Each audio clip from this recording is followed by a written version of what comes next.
से जुड़ी किसी भी छोटी या बड़ी अपडेट के लिए सब्सक्राइब करें स्पोर्ट्स तक और साथ ही किसी भी नोटिफिकेशन को पाने के लिए बेल आइकन को दबाना ना भूलें। नमस्कार दोस्तों, एक बार फिर स्वागत है आप सभी के स्पोर्ट्स तक देखने वालों का। और हमारे साथ रोहित हैं आज। और आज क्रिकेट से इतर हम लोग फुटबॉल पे ही फोकस रखेंगे अपना। और जैसा कि आपको मालूम है कि आज मैनचेस्टर डर्बी का दिन है और फुटबॉल के जो महत्वपूर्ण मुकाबले, जो कांटे की टक्कर जो डर्बी होती हैं, उनमें से एक मैनचेस्टर डर्बी होती है। तो उसी पे हम लोग चर्चा करेंगे। और रात 12:30 बजे ये मुकाबला है दोनों टीमों के बीच। प्रीमियर लीग का बहुत ही महत्वपूर्ण मुकाबला है, सबसे बड़ा मुकाबला शायद हाँ, इसे सीजन का सबसे बड़ा मुकाबला इसे रोहित बता रहे हैं। और नहीं है भी रोहित, टैक्टिकली देखा जाए तो इसलिए है कि अगर सिटी जीतती है तो टाइटल के करीब एक हाथ उनका टाइटल पे पहुंच जाएगा। और अगर यूनाइटेड जीतता है तो टॉप 4 में उनकी जो है और उम्मीदें जो है उनकी टॉप 4 में पहुंचने की कायम रहेंगी। और दूसरी बात ये भी है ना कि अब बीते दिनों जिस तरह से मैनचेस्टर यूनाइटेड का परफॉर्मेंस रहा है, वो टीम कहीं ना कहीं इस वक्त पे मुझे लगता है उनके ऊपर दबाव है ज़्यादा परफॉर्मेंस करने का। खास तौर पर अगर आप सारी लीग्स देखें और ओले गुनर सोल्सगाओ, तो उनको कहीं ना कहीं इस तरह की जीत अब चाहिए जहां से मुझे लगता है कि ये टीम थोड़ी सी अपलिफ्टमेंट मांगती है। बिल्कुल, जब से ओले एंट्री मैनेजर बने थे तो अचानक से टीम ने बहुत अच्छा परफॉर्मेंस दिया, लेकिन जब से उन्हें परमानेंट किया गया है, टीम पिछले 8 सारे मुकाबले देखे जाएं साथ उसमें 6 हार चुकी है।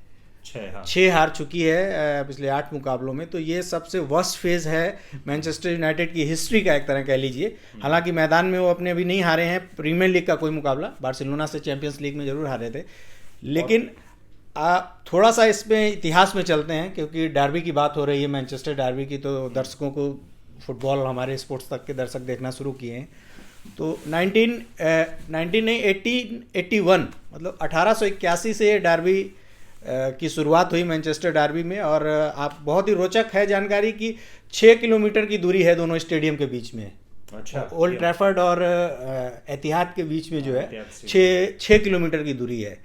और एक शहर का 2 रंग है, एक नीला या लाल। मैनचेस्टर का, यूनाइटेड का लाल और उसका नीला। तो डिपेंड करता है कि उस दिन शहर का रंग कौन सा होगा, जो टीम जीतेगी वही होगा। मेरे ख्याल से दोनों ही रंग होंगे। अगर आप ओल्ड ट्रैफर्ड की तरफ जाते देखें तो आपको दिखेगा कि लाल लाल थिएटर ऑफ ड्रीम्स कहते हैं उसे, ओल्ड ट्रैफर्ड को। और अगर आप एतिहाद में आते हुए देखें तो आपको ओशन ब्लू तो नहीं, light blue sky blue colour आपको देखने को मिलेगा। लेकिन सर, आपको क्या लगता है किस टीम का पलड़ा आज ज्यादा भारी है? टैक्टिकल पॉइंट ऑफ व्यू में थोड़ा सा मैनचेस्टर यूनाइटेड के मैदान में पिछले 7 साल में सिटी का वर्चस्व एक बार सिर्फ हारा है सिटी। 2011 के बाद से, जब 6-1 उन्होंने हराया था, सर एलेक्स फर्गूसन थे उस समय जो है, उसके बाद सर हाँ, जब 6-1 सिटी ने हराया था तभी सर एलेक्स ने नॉइजी नेबर्स का उनको खिताब दे दिया था, इतना हल्ला उन लोगों ने काटा था। उसके बाद से लगातार सिटी का परफॉर्मेंस अच्छा रहा है। सिटी के मैदान पे जाके जरूर यूनाइटेड जीता है, लेकिन पिछले 6 साल में सिर्फ एक बार जीता है। लेकिन अभी टैक्टिकल चेंज जो गुडिसन पार्क में 4-0 से हारा है यूनाइटेड, उसके बाद टीम का मोराल बहुत नीचे है।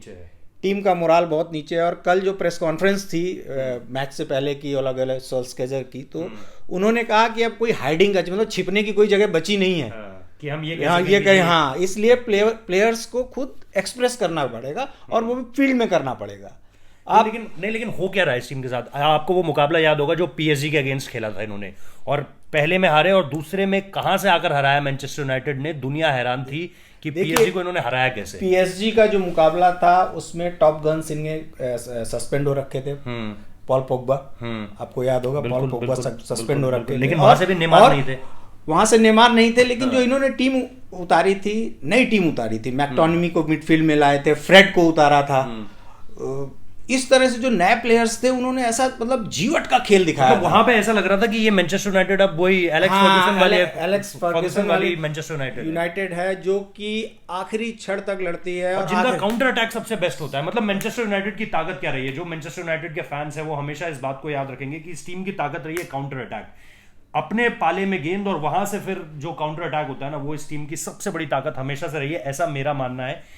और वो मुझे उस दिन वहां देखने को मिला था। तो as a Manchester United fan मुझे लगा कि शायद ये जो पीएसजी के खिलाफ मैनचेस्टर ने खेल दिखाया ना, ये बीते 1 दशक में मतलब उनकी one of the best performance. Sir Alex के जाने के बाद से one of the best match था ये हर जगह सोशल मीडिया से लेके, और शायद वही मैच था कि वो परमानेंट हुए, ओले गुनर परमानेंट हुए। उस जीत के बाद ही जो बोर्ड है वहाँ का है, उन्होंने 2.5 साल का कॉन्ट्रैक्ट दिया उनको। लेकिन वहाँ से टीम अचानक से टीम बार्सिलोना से दोनों लेग हारी, उसके बाद एवर्टन से हारी 4-0 से, उससे पहले एक मैच और हारी, वो जो है वॉल्स के खिलाफ हारी जाके, प्रीमियर लीग का ही मैच, हालांकि वो अवे ग्राउंड में वॉल्स के ग्राउंड में मैच था। लेकिन अभी क्या है कि अब एक क्षण आता है रोहित कि करो या मरो, तो ये यूनाइटेड के लिए वही स्थिति है। और टैक्टिकली प्रॉब्लम क्या पेप गार्डियोला के साथ होने वाली है इस मैच में कि उनके जो बेहतरीन मिडफील्डर हैं, प्ले मेकर हैं, वो घायल हैं।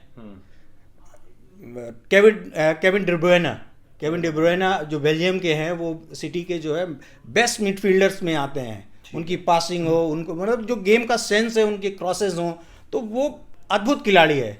और वो इसमें नहीं खेल रहे हैं। और मैनचेस्टर यूनाइटेड के लिए थोड़ी सी अच्छी बात क्या है कि इंजरीज और उसके अलावा सस्पेंड हो रखे थे ल्यूक शॉ, जो लेफ्ट फ्लैंक के खेलते हैं, इनके डिफेंडर हैं, क्योंकि दोनों मैच ये हारे हैं, चाहे बार्सिलोना इसके खिलाफ हो, वॉल्स के खिलाफ हो, या एवर्टन के खिलाफ। इनके डिफेंस में लेफ्ट बैक पे कोई था ही नहीं। लेफ्ट बैक में इन्होंने जिसको एक मैच में इन्होंने फिल जोन्स को खिलाया, तो वो पूरी तरह से, क्योंकि वो सेंट्रल डिफेंडर हैं, लेफ्ट फ्लैंक पे उनका गेम बिल्कुल ही जो है वो नदारत रहे। कई बार उनको मतलब प्लेयर्स ऐसे ही, मतलब वो एडजस्टमेंट था, एडजस्टमेंट। हाँ, अगर हम शुद्ध हिंदी भाषा में कहें तो जुगाड़ जैसे। हाँ, एक जुगाड़ का डिफेंस जो उन्होंने कर रखा था। तो ल्यूक शॉ के आने से ये होगा कि थोड़ा बैक फोर में जो है स्ट्रेंथ आएगी आज। और एक रोचक और है कि फॉरवर्ड का अगर हम गिने तो सिर्फ अगर हम एगुएरो और रहीम स्टर्लिंग के गोल जोड़ देते हैं इस साल के, तो अराउंड 36 गोल्स उनके हैं दोनों के मिला के।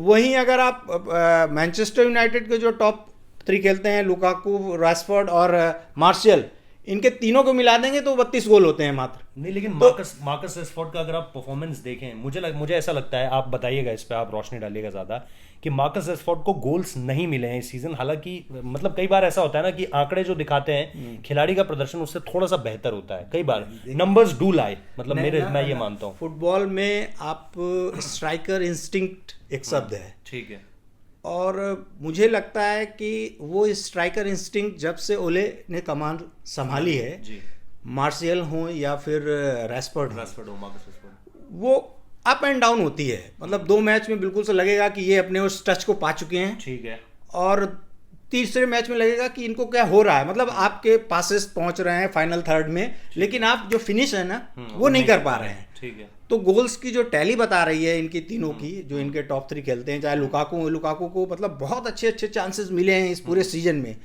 लेकिन गोल कितने हैं गिनेंगे तो आप देखेंगे कि 12 गोल है, ठीक है। तो ये दिक्कत है इस टीम के साथ कि जो फिनिशिंग सर्जियो अग्युएरो या रहीम स्टर्लिंग की है या बाकी और स्ट्राइकर जो प्रीमियर लीग में हैं, वो मैनचेस्टर यूनाइटेड के जो स्ट्राइकर्स में मिसिंग है। आज का मैच अच्छा होगा, ये दर्शकों से हम निश्चित तौर पे बताना चाहेंगे कि आप लोग मैच देखिए और एंजॉय करिए उसको, और ये रिएक्शन दीजिए उसके कि ये जो मैचेस फुटबॉल हम लोग शुरू कर रहे हैं स्पोर्ट्स तक पे, फुटबॉल का चंक लेके आते हैं, तो इसमें आप लोगों को कितना आनंद आता है, कोई जानकारी मिलती है। तो चलिए, ये था आज के मैच का प्रीव्यू, खास तौर पर Manchester United versus Manchester city. आज रात 12:30 बजे भारतीय समय अनुसार ये मुकाबला शुरू होगा, और इसको जरूर देखिए और अपने रिएक्शन, जैसा सर ने कहा, जरूर बताइए हमें अपने रिएक्शन के थ्रू। सब्सक्राइब कीजिए, नोटिफिकेशन बेल बजाइए और शेयर भी कीजिए चैट को। हम इंस्टाग्राम पर भी हैं और फेसबुक पर भी हैं, स्पोर्ट्स तक ऑफिशियल से। Thank you so much.